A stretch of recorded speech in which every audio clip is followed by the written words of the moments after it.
Economic challenge कोई भी घराना हो, फर्द हो, नेशन हो, कंट्री हो, सबसे बड़ा चैलेंज होता है।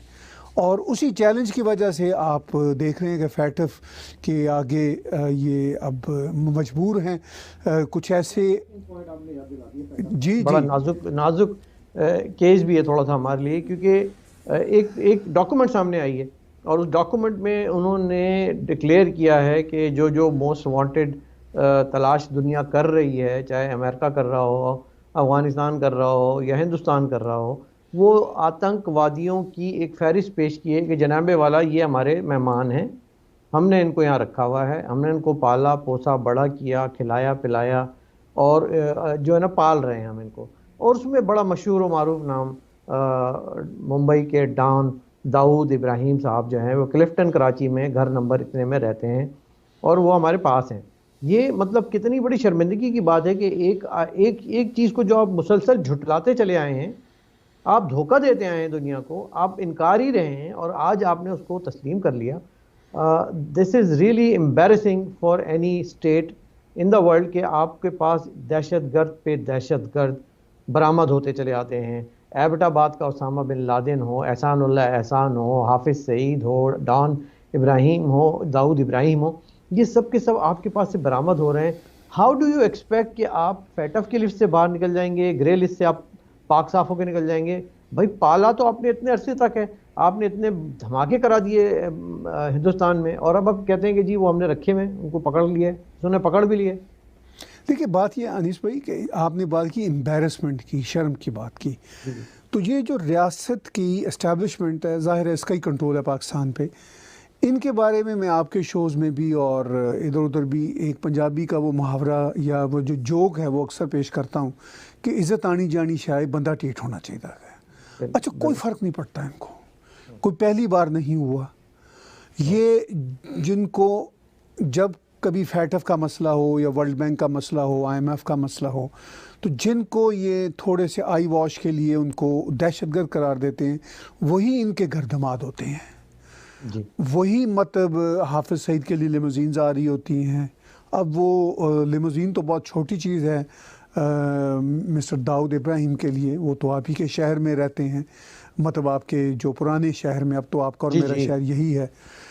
तो वो खैर वो तो वैसे भी बहुत रिच आदमी हैं, मुझे समझ नहीं आती कि वो रियासत पाकिस्तान को वो खुद क्यों नहीं चलाती। अभी हम इकनॉमिक्स की बात कर रहे थे, तो वो तो वन ऑफ द रिचेस्ट। कुछ नहीं तो सिंध को ही चला लें कम से कम, जहाँ वो रहते हैं और वो मतलब वहाँ पलते हैं। हमारे जावेद मिर्ज़ा साहब के रिश्तेदार भी हैं वो, और मतलब उनकी तो अब रिश्तेदारियाँ हो गई हैं उस ज़मीन पे, उस धरती से वो तो वाबस्ता हो गए। हो सकता है उन्होंने, मेरा ख्याल है गौर साहब के ऐसा तो नहीं उन्होंने माफ़ी आफ़ी मांग लिया, अल्लाह मियाँ से बोला कि जी मैं अपने गुनाहों पे शर्मिंदा हूँ, मुझे जो है ना मुझे अब याद इलाही में सारी ज़िंदगी गुजारने दें। वो अभी कोई हाल ही में पाकिस्तान की एक्ट्रेस के हवाले से उनके बहुत ज़्यादा स्कैंडल सामने आ रहे हैं। जी अच्छा। तो हो सकता है उनको भी नेक करने के चक्कर, क्योंकि हमारे तो एक्ट्रेसेस भी नेक हो जाती है ना तारिक जमील साहब के साथ जाके, चाहे वो वीना मलिक हो या कोई और हो। हाँ पता नहीं वो ऐसा ही कोई निज़ाम है। चलिए ये तो खैर उनके पर्सनल मामलात हैं, हम उस पर क्या कमेंट्री करेंगे। तारिक जमील से याद आया कि तारिक जमील आमिर खान से भी बहुत मिले, हिंदुस्तान के जो अदाकार हैं ना, और आमिर खान को भी बड़ा करीबी लगाव है हमारे मुसलमानों से और मुसलमानों की तारीख से, मुसलमान उलमा से, मौलाना तारिक जमील से, तुर्की की जो है खातून अव्वल जो है फर्स्ट लेडी, उनसे। और ये मतलब खाते पीते रहते जो है वो हिंदुस्तान का है और राग अलापते हैं वो तारिक जमील का और पाकिस्तान का। तो ये कौन से खान हैं, ये कौन से देशभक्त हैं, मुझे ज़रा समझाएं तो सही। बल्कि मैं ये अपने जो नीचे कमेंट कर रहे हैं मैं देख रहा हूँ, साथ साथ जो लोग कर रहे हैं इनसे भी पूछूंगा कि भाई आप लोग इसको कैसा देखते हो, आप बताएं ताहिर। हाँ देखिए बात यह है कि आमिर खान साहब को इस्लामिक हिस्ट्री से दिलचस्पी हो तो इसमें कोई बुरी बात नहीं, वो तो सबको होनी चाहिए, यानी सिर्फ इस्लामिक हिस्ट्री से नहीं पूरी हिस्ट्री से होनी चाहिए। Islamic history is a part of human history, तो वो तो ठीक है। लेकिन वाकई तारिक जमील के साथ आपकी रग़बत हो और फिर आप भारत के टॉप के अदाकार भी हों, डायरेक्टर भी हों, और मैं तो उनकी एक्टिंग का, उनकी डायरेक्शन का बहुत कदरदान हूँ, लेकिन ये जो उनके खोखले रवैये होते हैं उससे यही साबित होता है कि बस ये जो एक्टर्स हैं इनकी इंटेलेक्चुअल डेप्थ बिल्कुल नहीं होती, बल्कि इंटेलेक्चुअल ऑनेस्टी भी नहीं होती। ان کو صرف اور صرف اپنی سو کالڈ پاپولیرٹی چاہیے، اور پاپولیرٹی کے ساتھ ان کا پیسہ جڑا ہوتا ہے، جتنے پاپولر ہوں گے اتنا پیسہ ان کو ملے گا۔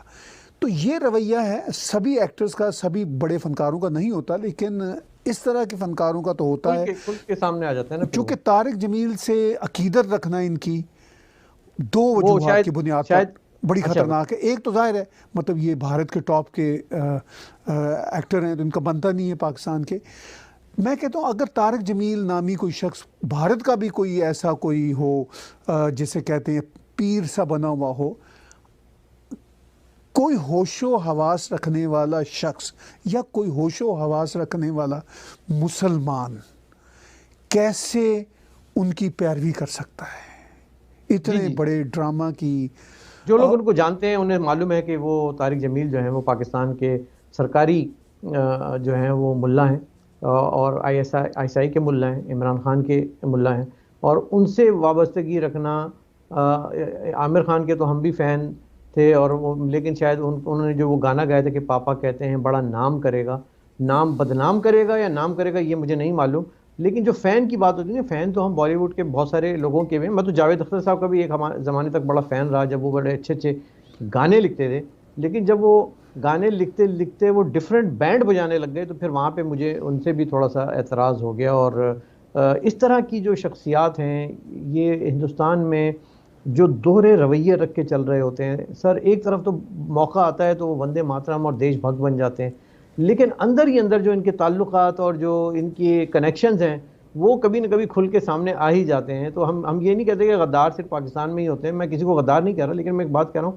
کہ انسان کو اپنی پرائیورٹیز، اپنی نیشنل انٹرسٹ اور اپنی پالیسیز کو سامنے رکھنا چاہیے، چاہے وہ کوئی فنکار ہو، اداکار ہو، گلوکار ہو یا شاعر ہو، جاوید اختر جیسا۔ جی بالکل آپ درست کہتے ہیں۔ میں طارق جمیل جیسے لوگوں کے حوالے سے ایک بات میں یہاں ضرور اضافہ کرنا چاہتا ہوں کہ ان کو کوئی جانتا ہو یا نہ جانتا ہو، ان کا بھاشن آپ 5 سے 10 منٹ سن لیں، آپ کو ان کی بیک گراؤنڈ جاننے کی ضرورت نہیں پڑتی، وہ بھاشن خود ہی بتاتا ہے کہ یہ کتنے کھوکھلے اور کتنے بڑے ڈرامے لوگ ہیں۔ عامر خان کی صورت میں وہ ظاہر ہے کہ ان کا ایک بھارت کے ٹاپ فنکار ہونے کے ناطے، ویسے ہی ایک جو پاکستانی آئی ایس آئی کے ملا کی جو ہے وہ پیروی کرنا بنتا نہیں۔ اگر وہ نہ بھی ہوں، جیسا کہ میں نے کہا وہ بھارت کے بھی فرض کیجیے اگر کوئی پیر ہوتے، تو اس طرح کے خیالات رکھنے والوں کے پیچھے کوئی ایک فائن ایکٹر کیسے جا سکتا ہے؟ اگر جاتا ہے تو پھر اس کا مطلب اس کا اپنا کھوکھلا پن ہے۔ اسی طرح پرابلم ان کی ترکی والوں کے ساتھ آن بورڈ جانا ہے۔ بھئی ترکی کی یہ جو رجیم ہے یہ ورس رجیم ہے، جنہوں نے مطلب ابھی ریسنٹلی وہ ہاگیا صوفیہ جو چرچ تھا اس کو مسجد میں بدل دیا۔ کتنے شرم کی بات ہے، یعنی یہ رستے کھولتے ہیں دنیا کے لیے کہ ان کے اوپر اٹیک ہوں۔ پھر جیسے دیکھیے نا بابر آیا تھا اسے 500 سال پہلے، اور بابر کے کچھ وزیروں نے وہ بابری ماسک جو بھی بنائی، تو وہ ایک مندر کے اوپر وہ کام کیا، تو کتنے شرم کی بات تھی۔ اب وہی کام ایک اور ترک نژاد، یعنی ترکی کا آدمی، بابر بھی ترک نژاد تھے، ایک اور ان کے وزیر بھی ترک نژاد تھے، اور ایک اور ترکی کا اب صدر یہ کام کرتا ہے، اور پھر آپ انہی کی تعریف کیے جاتے ہیں، ان سے ملتے ہیں، ترکی میں اپنی فلموں کی پروڈکشن کے لیے ان کی معاونت لیتے ہیں۔ تو یہ ایک شیم کی بات ہے کہ جو آپ نے عمران خان صاحب کا ذکر کر دیا، مین آف دا ایئر ان کو جو ہے جارڈن کی ایک میگزین نے ایوارڈ عطا فرمایا ہے۔ جی اور میں یہ اپنے اندر کافی دیر تک سوال کرتا رہا کہ یہ مین آف دا ایئر کا کرائٹیریا کیا ہوگا، کیونکہ میں نے سوچا کہ اگر اس کرائٹیریا میں تھوڑا سا اضافہ کر دیتے تو مین آف دا سینچری بھی ہو سکتے تھے۔ وہ ایسے کہ دیکھیں ایک آدمی جو کہ 3 شادیاں کر چکا ہے، اگر وہ چوتھی کر لیتا تو مین آف دا یونیورس ہو جاتا۔ اچھا، ایک اسلامی ملک کا مین آف دا ایئر دینے کا کرائٹیریا یہ ہے کہ اس نے 3 شادیاں کی ہوئی ہیں، اس نے ایک مسٹریس رکھی ہوئی تھی، اس کا ایک لو چائلڈ ہے، ایک ڈاٹر ہے، اور اس کے بے تحاشا پلے بوائے سٹوریز ہیں، and that is the man of the year. Is that the criteria now people are considering in the world? So this is again جو ہے آپ نے میری دکھتی رگ کو چھیڑا اور مجھے بولنا پڑا، میں اس کو ایشو کو نہیں لانا چاہتا تھا۔